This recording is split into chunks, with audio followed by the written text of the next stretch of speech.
Hi అండి, అందరికీ నమస్కారం. Welcome back to my channel. ఈ వీడియోలో ఏపీ ఉద్యోగుల జీతాల్లో కోత విధిస్తున్న ప్రభుత్వం అండి. కోత వేసేందుకు కసరత్తు చేస్తుంది. మరి ఆ వివరాలేంటో వీడియోలో తెలుసుకుందాం. వీడియో ఎక్కడైనా స్కిప్ చేయకుండా ఎండ్ వరకు చూడండి, అప్పుడే పూర్తి ఇన్ఫర్మేషన్ అర్థమవుతుంది. అలాగే వీడియో నచ్చినట్లయితే లైక్ చేయండి. ఇంకా సబ్స్క్రైబ్ చేసుకున్నట్లయితే మన ఛానల్ని సబ్స్క్రైబ్ చేసుకున్న ద్వారా నేను చేసే ప్రతి ఒక్క వీడియో మీ వరకు రీచ్ అవుతుంది. ఇక విషయానికి వచ్చినట్లయితే సచివాలయ ఉద్యోగుల జీతాల్లో కోత అండి.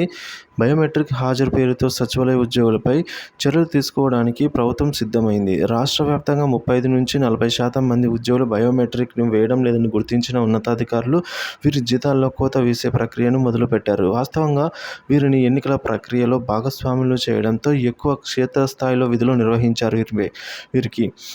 ప్రభుత్వం ఇదేది గుర్తించకుండా బయోమెట్రిక్ వేయలేదన్న కారణంతో చర్యలు తీసుకోవాలనే నిర్ణయంపై ఈ ఉద్యోగులంతా కూడా తీవ్ర ఆందోళన వ్యక్తం చేస్తూ ఉన్నారు. ఇప్పుడు గ్రామ వార్డు సచివాలయాల్లో పనిచేస్తున్న 1,28,000 మంది ఉద్యోగులకు రోజుకు 3 సార్లు బయోమెట్రిక్ వేయాల్సి ఉంటుంది.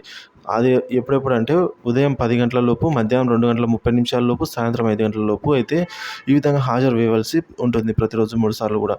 దీంతో జిల్లా సమన్వయ అధికారులు ఉద్యోగుల వారీగా బయోమెట్రిక్ హాజరు వివరాలను సేకరిస్తున్న నేపథ్యంలో ఇప్పుడు గత 3 నెలల వ్యవధిలో వీరు ఎన్ని రోజులు బయోమెట్రిక్ వేయలేదో తెలుసుకొని నివేదికలు రూపొందిస్తున్నట్లు సమాచారం. అయితే కసరత్తు అయితే జరుగుతుందండి బ్యాక్గ్రౌండ్లో.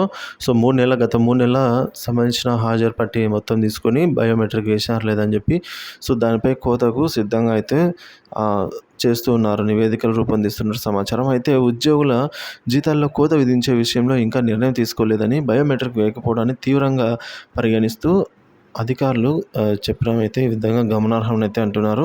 మొత్తానికైతే ఈ సచివాలయ ఉద్యోగ ఎంప్లాయీస్లో అయితే తీవ్ర ఆందోళన అయితే వ్యక్తం చేస్తూ ఉన్నారండి. ఈ విధంగా ఒకవేళ ఈ జీతాల్లో ఏమైనా కోత విధిస్తారా అన్న విషయం పైన తీవ్రంగా ఆందోళన అయితే చెందుతున్నారు. దీనిపై మీ అభిప్రాయాన్ని కామెంట్ చేయండి. వీడియో నచ్చినట్లయితే లైక్ చేయండి, షేర్ చేయండి. Thank you for watching this video.